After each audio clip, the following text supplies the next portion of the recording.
That's right. So, here we go.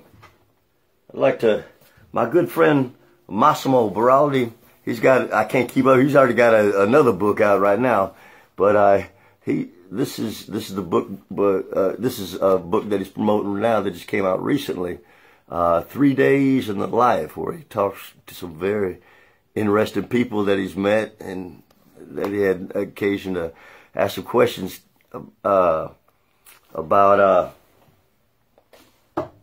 some interesting stories in their life.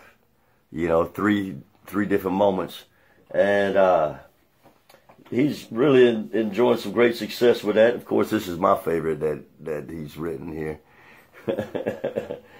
And there's a chapter on Beverly Watkins, you know, and we kind of helped coordinate that with the language and everything, because Massimo, his English was great, but sometimes you couldn't understand the dialect, you know. So we helped him with that and facilitated that. And now during the promotion, he asked me if I would tell a little story about some experience with Beverly and maybe play a song. So I figured I'd do that tonight with y'all here and see if we. And here's Miss Beverly.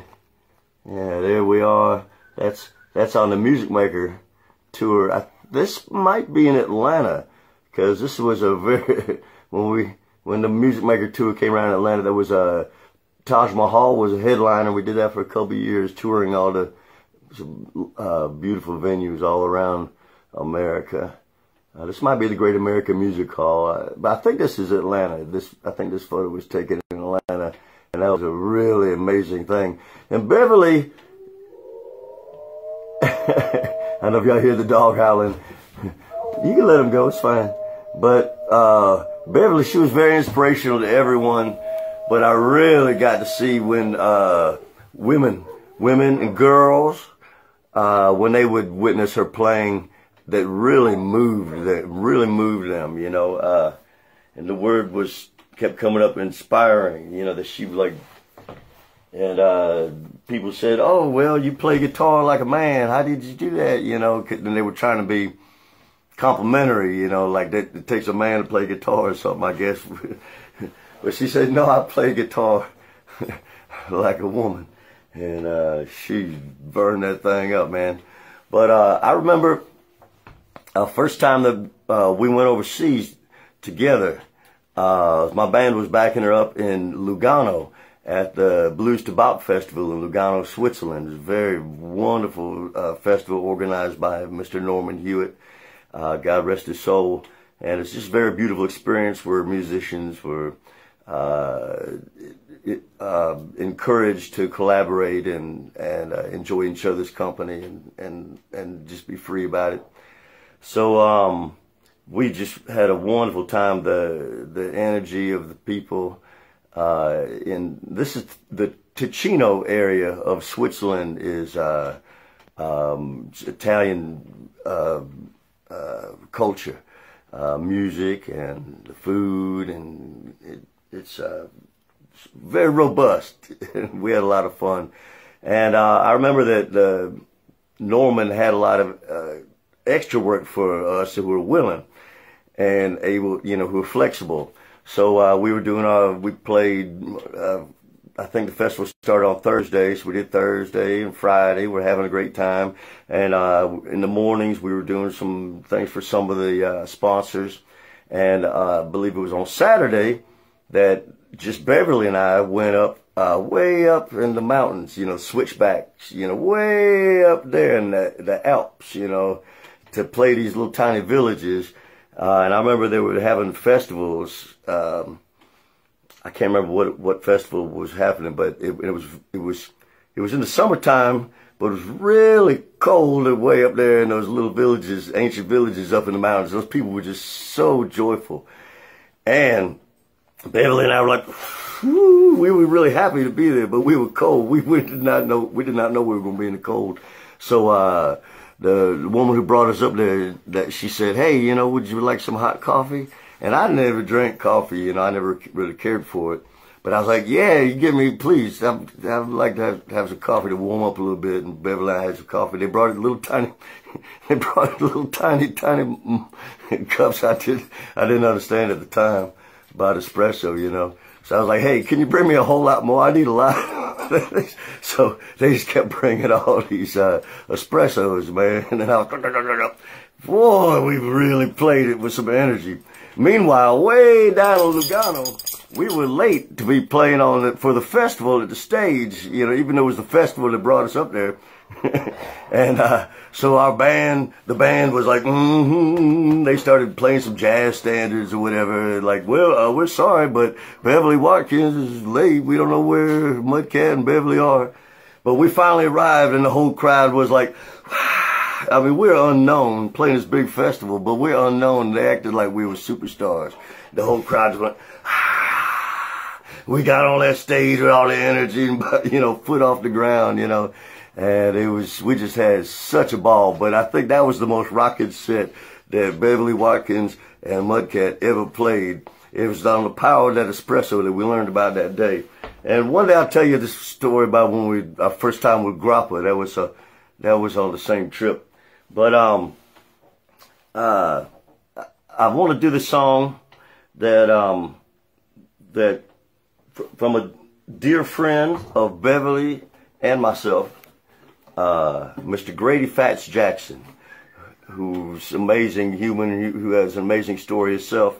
And but I know that Beverly was on tour and worked with Grady Fats Jackson quite a bit, and he was a mentor. He was a mentor to me as well, but I didn't have as much, you know, experience with him.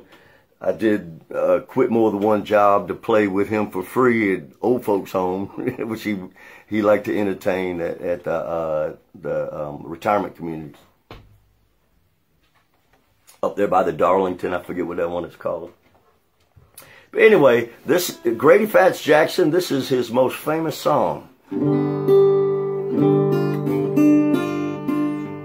We sure miss him, but I thought let's go with the story.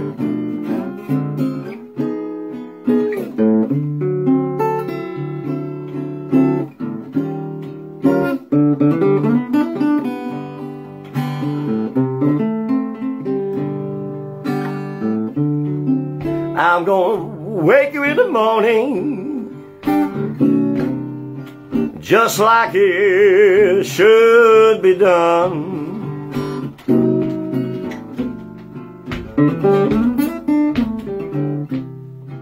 I'm gonna wake you in the morning just like it should be done.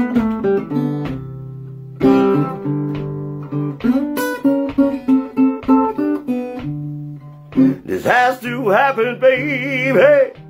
I mean, so we can have some fun.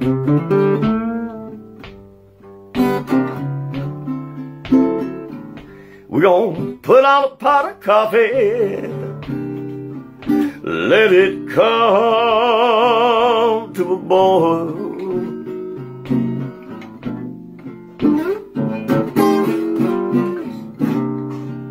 I'm gonna put on a pot of coffee,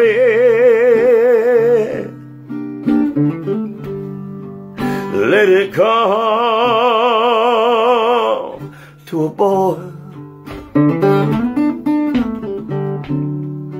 The smell should get you ready.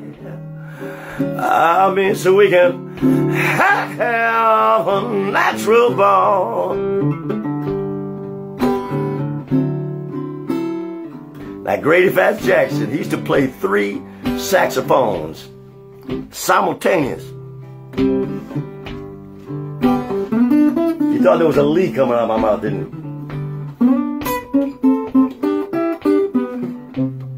That's right. He played 2 like this, and have 1 in the stand, and play a straight note, and play the rest of the chord around that.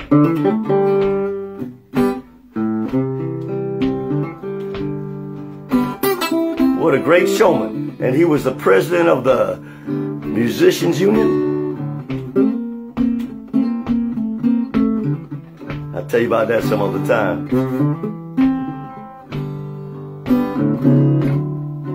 This is our coffee break, baby. We call this our coffee break ball.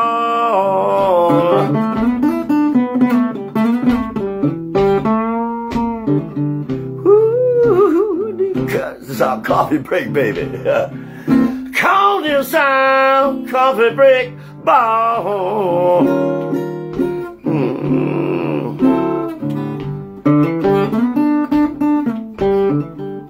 Yeah, before this night is over, I'm gonna have you climb the wall.